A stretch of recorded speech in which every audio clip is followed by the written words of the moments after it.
अर्जुन की बातें सुनकर दादी जैसे पत्थर की हो गई। उनकी आंखों में यकीन और हैरानी दोनों जमे थे। उन्होंने कभी सपने में भी नहीं सोचा था कि अर्जुन राधिका के लिए इस हद तक टूट चुका है। उन्हें तो लगा था इतना सब होने के बाद अर्जुन राधिका से नफरत करता होगा, लेकिन जो उनके सामने खड़ा था वो नफरत नहीं थी, वो पागलपन था। दादी एकटक अर्जुन को देखती रहीं, फिर भारी आवाज में बोली, अगर यही तुम्हारी सोच है अर्जुन, तो तुम जैसे चाहो वैसे राधिका का इस्तेमाल कर सकते हो।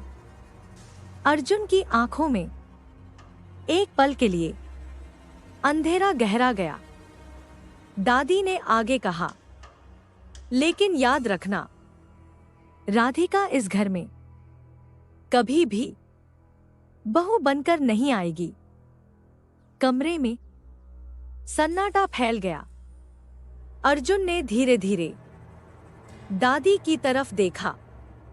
उसकी आवाज शांत थी पर खतरनाक। मेरी राधिका कोई सामान नहीं है दादी, जिसका मैं इस्तेमाल करूं। उसने एक एक शब्द बहुत साफ कहा। वो मेरा सब कुछ है।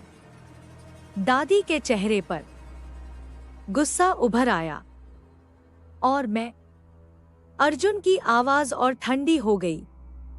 उसे किसी भी कीमत पर अपना बनाऊंगा, चाहे।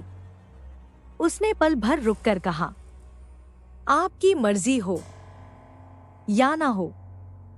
दादी तिलमिला उठीं। अर्जुन, तुम्हें होश है? तुम क्या कह रहे हो? हमारी मर्जी के बिना आपकी मर्जी? अर्जुन बीच में ही बोल पड़ा। उसकी आंखों में अब कोई झिझक नहीं थी। दादी, राधिका मेरी होगी, चाहे उसे आज समझ आए या नहीं। उसे अपना बना लूंगा। दादी की सांस रुक सी गई। अर्जुन ने आखिरी बात कही, बहुत धीमे लेकिन धर की तरह, वो सिर्फ मेरी होगी। राधिका, अर्जुन रायजादा। उस पल दादी को एहसास हो गया, ये मोहब्बत नहीं है, ये जिद है। और जब अर्जुन रायजादा किसी चीज को जिद बना ले तो वो रुकता नहीं, किसी के लिए भी नहीं। अर्जुन के कमरे से निकलते ही हवेली में अजीब सी खामोशी फैल गई। उसके कदमों की आवाज दूर होते ही दादी वहीं खड़ी रह गई, पत्थर की मूर्ति की तरह। पर उनके भीतर तूफान मचा हुआ था। वो वही चेहरा याद करने लगी। आशा। जिस दिन आशा इस घर में बिना उनकी मर्जी के शादी करके आई थी, उसी दिन से कमला देवी का दिल बिखरने लगा था। उन्होंने अजय को रोकने की कोशिश की थी, अलग करने की धमकी दी थी, पर आशा ने चुपचाप धैर्य से अजय को पूरी तरह अपने काबू में कर लिया। आज हाल ये था कि अजय अपनी मां की नहीं सुनता था, और वही बात दादी को सबसे ज्यादा डराती थी। अगर अर्जुन भी दादी की उंगलियां साड़ी के पल्लू को मरोड़ने लगी, नहीं, वो अर्जुन को नहीं खो सकती थी। उनका पोता, उनका वारिस, उनसे दूर नहीं जा सकता। धीरे धीरे दादी के होठों पर एक ठंडी, खामोश मुस्कान उभर आई। आशा, उन्होंने मन ही मन कहा, तुम राधिका से बहुत प्यार करती हो ना? उसे अपनी बेटी मानती हो? उनकी आंखों में चमक आ गई, खतरनाक चमक। तो अब तुम्हारा बदला वही चुकाएगी। दादी को अच्छे से याद था, राधिका बचपन से इस घर में पली थी। हर डर, हर चुप्पी दादी के इशारों पर जीती आई थी। मैंने उसे हमेशा अपने काबू में रखा है। दादी ने धीमे से मुस्कुराते हुए सोचा, और अब भी उस पर राज करना मेरे लिए बेहद आसान होगा। कमरे में दिया टिमटिमाया और उसी रोशनी में एक और डार्क खेल की नींव पड़ चुकी थी, जहां प्यार सिर्फ एहसास नहीं, एक हथियार बनने वाला था। दादी से बात खत्म होते ही अर्जुन सीधे अपने कमरे में आ गया। दरवाजा बंद होते ही उसके भीतर का तूफान फूट पड़ा। धड़ाम, उसने पूरी ताकत से दीवार पर हाथ मार दिया। हथेली से खून रिसने लगा, लेकिन दर्द उसे महसूस ही नहीं हुआ। मेरे घर में उसकी सांसें बेकाबू थी। मेरी राधिका को हाथ लगाया उसने। आंखों में पागलपन उतर आया और जिंदा बचकर चला गया। वो हंसा, पर उस हंसी में डर था, प्यार नहीं। नहीं, वो दांत पीसते हुए बोला, मेरी सांसों के रहते ये नहीं हो सकता। उसने जेब से फोन निकाला। नाम चमका, विराट सिंघानिया। कॉल जाते ही उठा ली गई। बोल अर्जुन। उधर से शांत आवाज आई। अर्जुन ने एक एक बात बता दी। राधिका, वो लड़का, उसकी गंदी हरकत, और फिर उसका बच निकलना। फोन के इस तरफ खामोशी छा गई। अर्जुन की आवाज धीमी थी, लेकिन हर शब्द जहर से भरा। विराट, पता कर वो किस अस्पताल में है।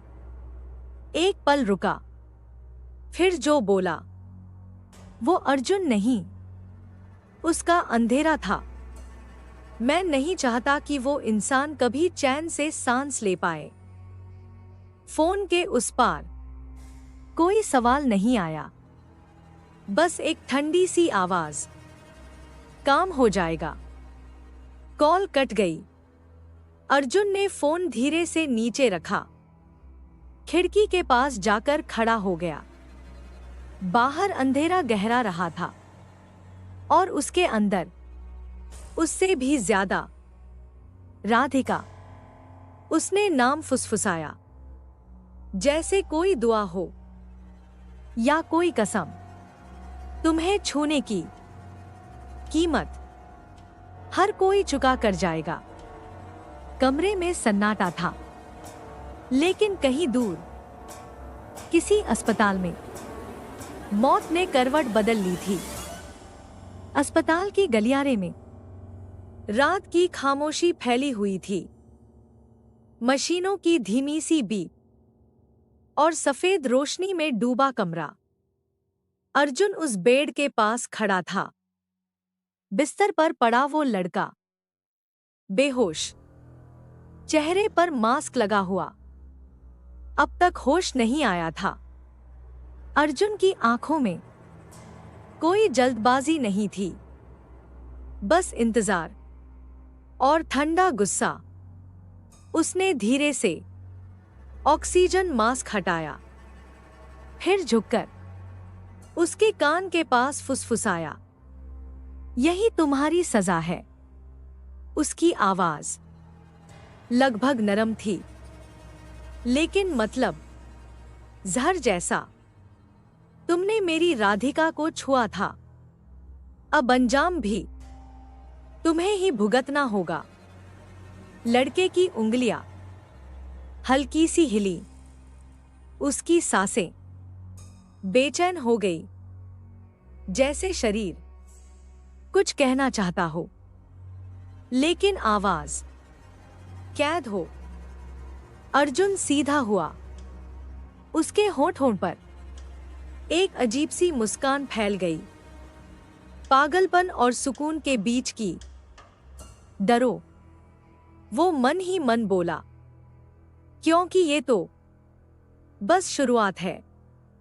उसने मास्क फिर से ठीक किया, जैसे कुछ हुआ ही न हो, और बिना पीछे देखे कमरे से बाहर निकल गया। कैमरे की निगाह में सब सामान्य था, लेकिन उस कमरे में अभी भी एक डर सांस ले रहा था। ये प्यार था, या फिर प्यार के नाम पर पलता हुआ अंधेरा?